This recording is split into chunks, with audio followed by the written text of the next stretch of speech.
So Jericho movie recently made a response, in a sense, calling me out as well as Math Fails.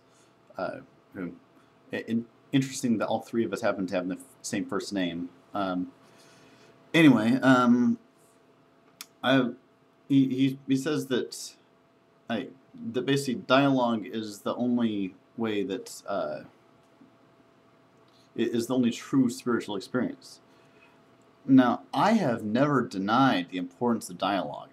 I, yeah, I am very much pro dialogue, and I would if your argument was that dialogue is a means by which we come to spirit, I would support you 100%. Um, but to say it's the only means is really, um, I think, incredibly a shallow form of spirituality. And you seem to say that logic is the ultimate arbiter of truth, ignoring the fact that logic is built up from experience. Um, Logic is not. Now, you seem to have this idea of logic, which is a very old idea, going back to Aristotle, that logic is somehow disembodied, that logic is the means by which we come to know things greater than ourselves. But in fact, logic is built up from embodied experience.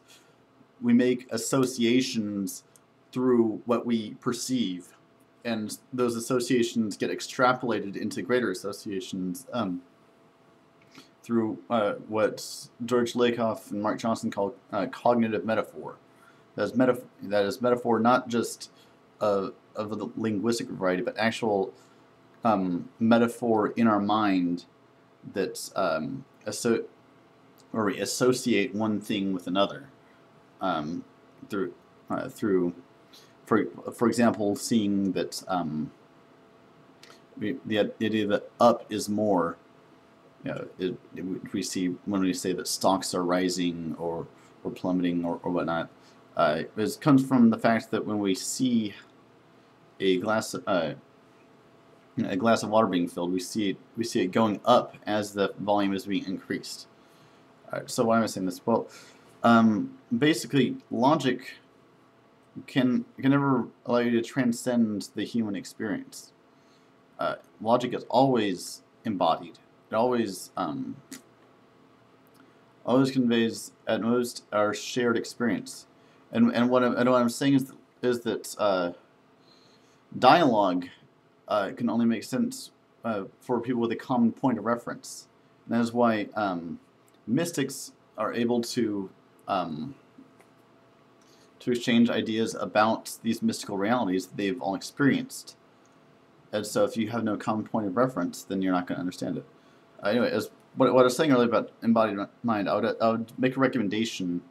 If you have the time and patience to read a very thick book, I would recommend to you Philosophy in the Flesh by George Lakoff and Mark Johnson, where they thoroughly refute this Aristotelian notion of logic as something disembodied or transcendent of human experience. No, you start with experience. Dialogue conveys basically our shared experience, and that is how we get.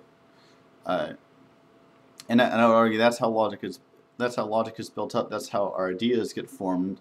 We don't necessarily have to experience everything for ourselves. Other people have experienced different things, and we can share those experiences and build up our sort of catalog of experiences from which to reason, from which to explore the world. So I guess that'll do for now. Peace.